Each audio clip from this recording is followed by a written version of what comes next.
সারা দেশে হামের প্রাদুর্ভাব বেড়েই চলেছে। প্রতিদিনই হাসপাতালে ভর্তি হচ্ছে নতুন নতুন রোগী।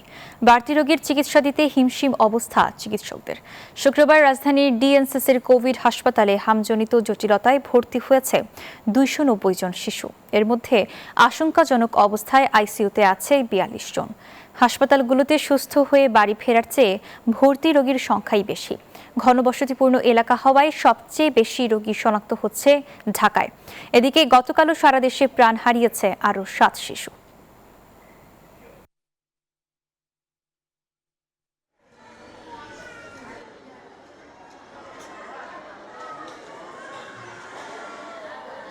বেশি হয়ে গেছে, পুরো শরীর ছাইয়া গেছে।